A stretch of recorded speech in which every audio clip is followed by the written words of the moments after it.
सेहल।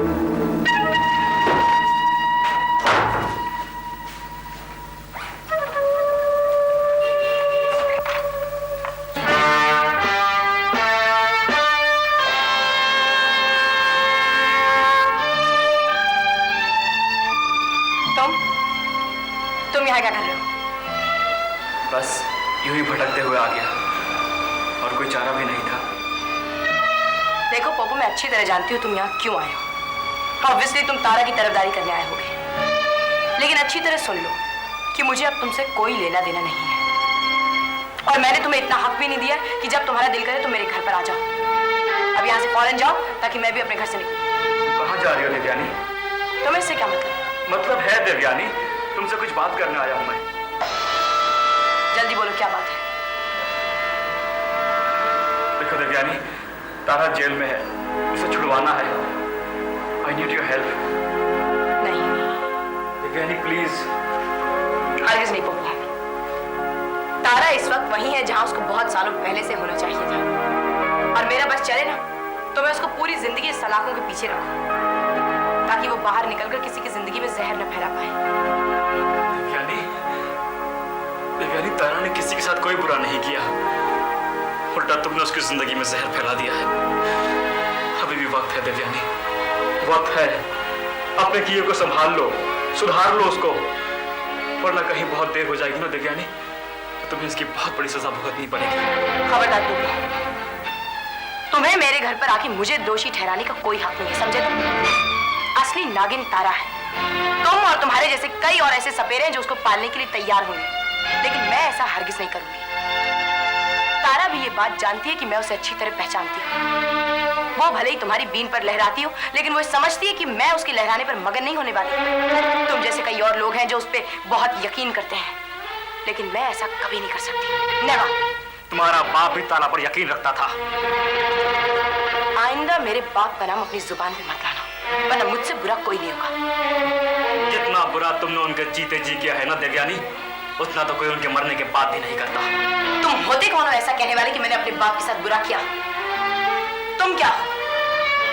वही ना जिसने जीते जी उनकी बेटी को धोखा दिया, उस औरत के साथ गुलछर्रे उड़ाए जिसको अपनी बीवी से ज्यादा मानता है। खामोश देवयानी, खामोश। इसके आगे एक लफ्ज़ बोला ना तो बहुत बुरा होगा। मैंने तुम्हें धोखा नहीं दिया देवयानी, और ना ही तारा के साथ कोई गलत काम किया मैंने। मैं तारा से वही करता हूँ जो तुम्हारा बाप करता था, उससे प्यार करता हूँ मैं। और अगर मेरे प्यार करने को तुम गुनाह समझती हो तो शायद तुम अपने बाप की जिंदगी भर गुनहगार मानती रही होगी। वो बेचारी तारा जिसे तुम्हारे पापा का प्यार को अपनाया, मेरे प्यार को समझा, उसके पीछे तुम्हें डायन की तरह पड़ी रहती हो। लानत है तुम पर। मैं तो यहां सिर्फ तुम्हें कन्विंस करने आया था कि तारा ने खून नहीं किया तुम्हारे बाप का। अरे कन्विंस कर, तुम खुद जानती हो तारा ऐसा नहीं कर सकती है, लेकिन तुम्हारा जो गंदा दिमाग है ना, उसे तुम्हारे दिल ने खोखला बना दिया है। वो इसे कभी नहीं मानेगा। लेकिन एक दिन देवयानी तुम रियलाइज करोगी इसको, लेकिन तब बहुत देर हो चुकी होगी। तुम्हारा ये दिमाग, तुम्हारी सोच समझ तुम्हें पागल खाने पहुंचा देगी एक दिन, और उस दिन का मैं इंतजार करूंगा देवयानी सेठ। बस खत्म? अगर हाँ तो यहां से फौरन निकल जाओ, और आइंदा अगर तुम यहां नजर आए तो मैं तुम्हें और तुम्हारी तारा को जान से मार दूंगी। जान से मार दूंगी? अरे जाओ, तुम तो खुद अपनी जिंदगी से डरती हो। तुम किसी की जान क्या लोगे देवयानी सेठ? मैं तो यहां सिर्फ आया था तुम्हारे खोखले दिमाग में कुछ अकल डालने के लिए, लेकिन हमेशा की तरह नाकाम रह गया हूं मैं। अभी जा रहा हूं मैं यहां से, लेकिन तुम ये वक्त कभी नहीं भूलोगी देवयानी, कभी नहीं भूलोगी।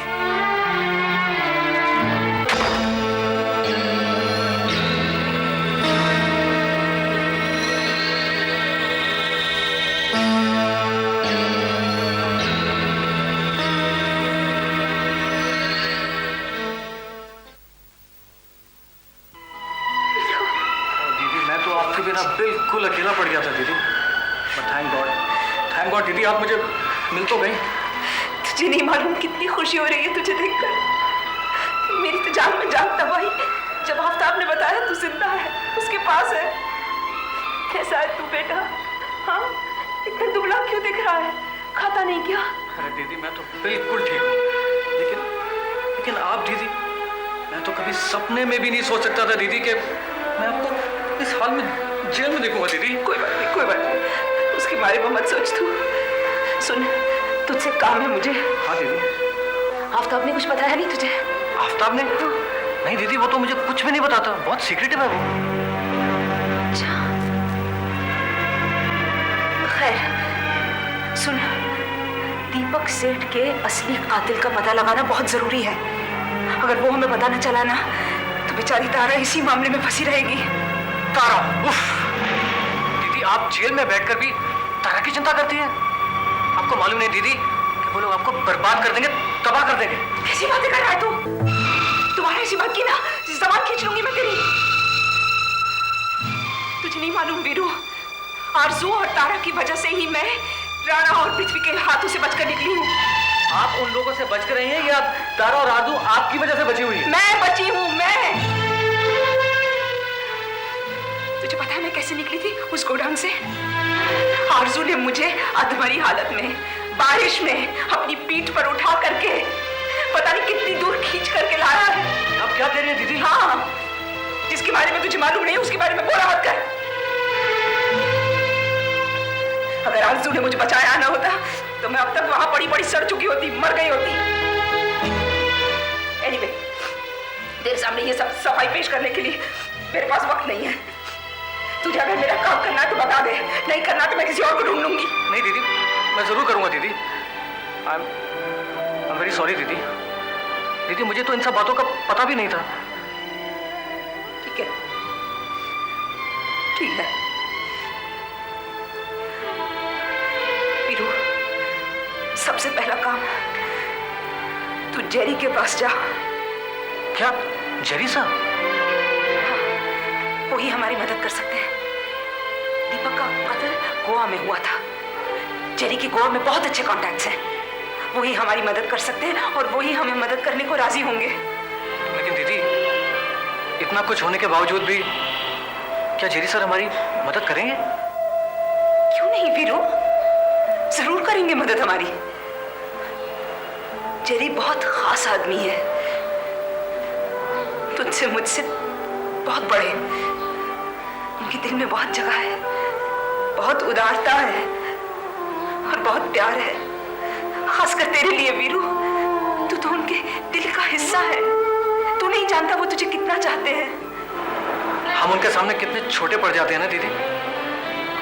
वापस भी गए तो उनसे मदद लेने? नहीं नहीं वीरू, तो समझ नहीं रहा है।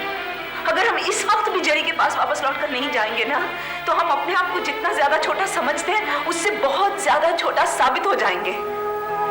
वीरू, वैसे भी मैं जेरी से बहुत मिलना चाह रही हूँ। बहुत ज्यादा याद आ रही है उसकी। उससे कहना ये। लेकिन दीदी क्या जेरी सर आपसे मिलने यहाँ आएंगे? आएंगे, जरूर आएंगे। मुझे यकीन है वो मुझे मिलने आएंगे। वीरू, तू अभी के अभी उन्हीं के पास जा। उनसे कहना मैं उससे मिलना चाहती हूँ। मैं जानती हूँ, जेरी को बहुत अच्छी तरह जानती हूँ। मैं जानती हूँ वो हमें चाहते हैं, हमें माफ कर देंगे, हमसे मिलने जरूर आएंगे। प्लीज तू उन्हीं के पास जा अभी।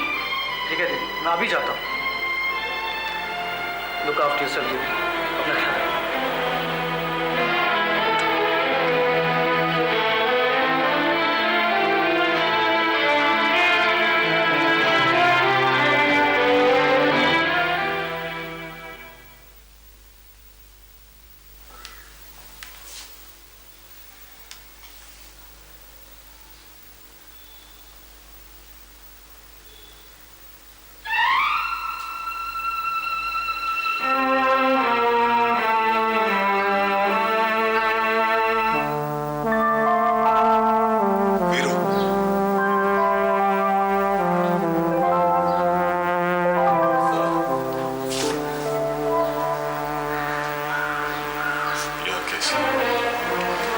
सर,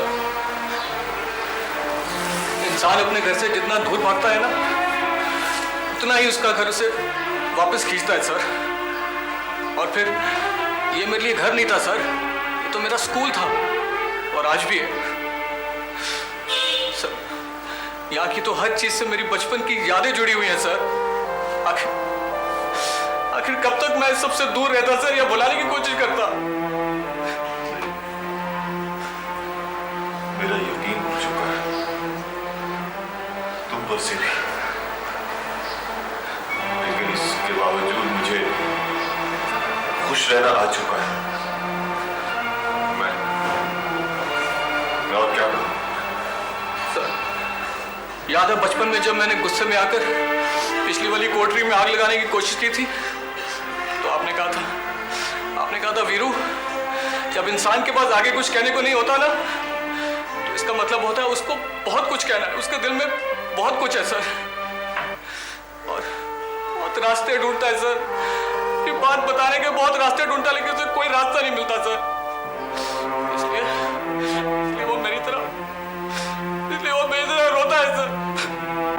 इसलिए वो मेरी तरह रोता है सर। नहीं मेरे बेटे, और रोता है सर। और मत कहो मेरे बेटे। अब मेरे दिल में और खुशी का दर्द सहने की ताकत नहीं रही। मैं कमजोर हो गया हूं। नहीं मेरे बेटे, नहीं मेरे बेटे, तुम्हारी याद से ये साबित होता है कि तुम्हें अपने किए का प्रायश्चित है। अब सॉरी कहने की क्या जरूरत है? अब सॉरी कहने की क्या जरूरत है?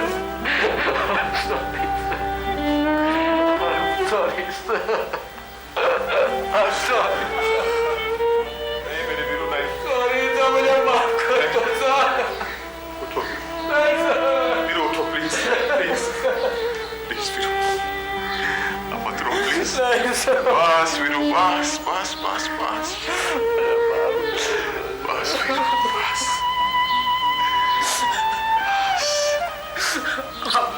आपने दीदी के बारे में सुना सर? हाँ, अखबारों के जरिए सब कुछ पता चलता रहता है।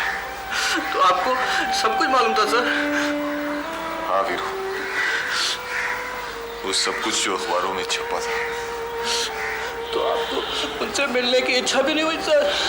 अब मेरे जाने से क्या फर्क पड़ता वीरू?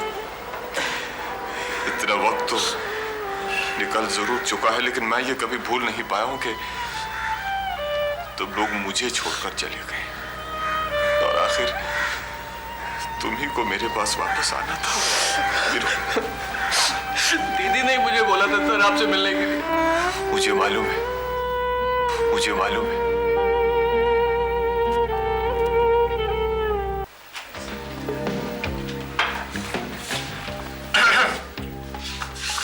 यस, हमें जेरी सर ने भेजा आपके पास। जेरी ने? जी। हाँ, बैठो, बैठो।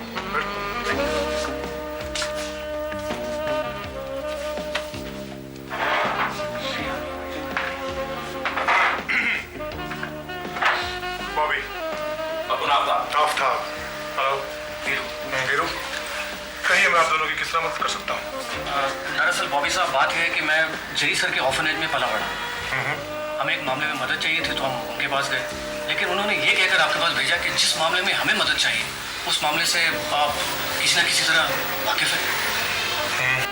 दरअसल बॉबी साहब, मेरी दीदी कंचन सोनी, नाम तो सुना ही होगा आपने। हाँ। जेरी सर के साथ उन्होंने भी मेरी परवरिश की आश्रम में, लेकिन आज बॉबी साहब वो मुसीबत में, जेल में। इनफैक्ट उन्होंने अपने आप को खुद ही सरेंडर कर दिया। जानता हूँ। तारा सहगल की बहुत अच्छी दोस्त है वो। ये भी जानता हूँ। फिर तो बॉबी साहब, आप ये भी जानते होंगे कि हमें कैसी मदद चाहिए। मुझे बहुत खुशी हुई कि आपने मेहनत का काम करना शुरू कर दिया है और गुंडों बदमाशों का काम करना छोड़ दिया है, और अब आपको उनका नाम लेते हुए भी चिढ़ाती है। देखो वीरू, जो मदद मांगो तुम मेरे पास आए हो, ये सारे काम मैंने बहुत साल पहले छोड़ दिए हैं, मेरे बेटे की वजह से। मेरा वो बेटा जिसके माँ बाप होने के बावजूद वो एक अनाथ आश्रम में पला बड़ा हुआ। वीरू, मैं तुम्हारी मदद कर पाऊंगा या नहीं मैं ये नहीं जानता, और हाँ, अगर मदद कर पाया भी तो किस हद तक कर पाऊंगा ये भी नहीं मालूम। देखो भाभी साहब, दीपक सेठ का मर्डर कानूनी लफड़े में फंसेला है और तारा सहगल उस जुर्म के लिए जेल के सलाखों के पीछे धक्के खा रही है जो उसने कभी किया ही नहीं। देखो, अपन तो कानून अपने हाथ में लेने वाला नहीं है और अपन ये भी नहीं चाहता कि आप कानून अपने हाथ में लेके किसी लफड़े में फंसे। अपन को आपका मदद सिर्फ यहां तक चाहिए कि हम ये पता लगा सके कि वो कौन है जो दीपक सेठ का मर्डर कर सकता है। अपन को तो अभी तक ये भी नहीं मालूम कि कार्रवाई शुरू कहां से करें। अगर आप साथ हैं तो रास्ता मिल सकता है। ठीक है, काम करते हैं, कल सुबह से स्टार्ट हो जाता है। सबसे पहले उस नर्सिंग होम में चलते हैं और वहां से मालूम करवाते हैं कि उस रात वहां कौन कौन आया था। एक बार वो मालूम पड़ जाएगा तो सारे रास्ते अपने आप खुल जाएंगे। Thank you very much Bobby साहब। चलो मैं आता हूँ।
तो बॉबी साहब, कल सुबह हम लोग कितने बजे मिले? वीरू, जाएंगे सुबह। क्या है कि वहां के वॉचमैन की शिफ्ट चेंज होती है सुबह 9 बजे। दीपक जी जब वहां थे तो उस नर्सिंग होम में मैं काफी जाता था, इसे जानता हूं। अगर तो उस वॉचमैन की नाइट शिफ्ट हुई तो वो हमें वहां मिल जाएगा, और अगर शिफ्ट चेंज हो रही हो तो ड्यूटी पर आता ही होगा। किसी भी हालात में वो हमें मिलेगा जरूर और मुझे पहचान लेगा। से कल सुबह 8 बजे मिले। हाँ, ये ठीक रहेगा। वीरू मियां, तुम और बॉबी साहब जाकर उस वॉचमैन से मिल लो। तब तक मैं एक आध और जगह जाकर पूछताछ कर लेता हूँ।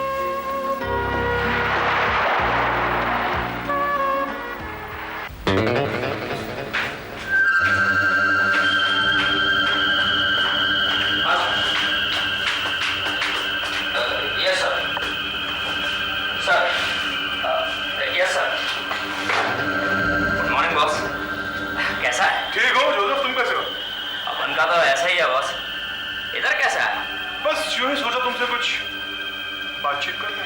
मेरे से क्या बात करने का है? जोसेफ, ये वीरू है मेरा दोस्त। Good morning sir. Good morning. Joseph, एक बात बताओ, उस रात जब दीपक सेठ का कत्ल हुआ उस रात यहाँ कौन कौन आया था? अनी नर्सिंग होम के अंदर कौन कौन आया था? उस रात तुम ये थे ना? मैं था नहीं, मेरा मतलब है उस रात तुम यही थे। देखो जोसेफ, मैं जानता हूँ कि पुलिस ने तुम्हें अपना मुंह खोलने से मना किया है, लेकिन हमारे लिए जाना बहुत जरूरी है। हम कोई गलत काम नहीं करें जोसेफ। अब तुम ये समझ लो कि सोई हुई पुलिस के जागे हुए चौकीदार हम हैं, समझा? समझा। शाबाश। एक काम कर, मेरे रजिस्टर उस डेट का पन्ना खोल खोल खोल।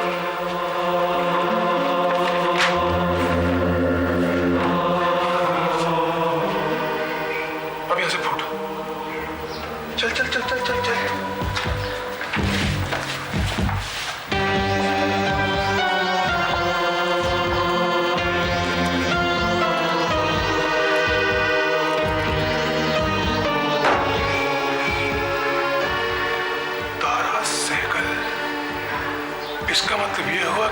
विकास सहगल कातिल नहीं है, क्योंकि और कोई जान बूझने वाला नाम इसमें है ही नहीं।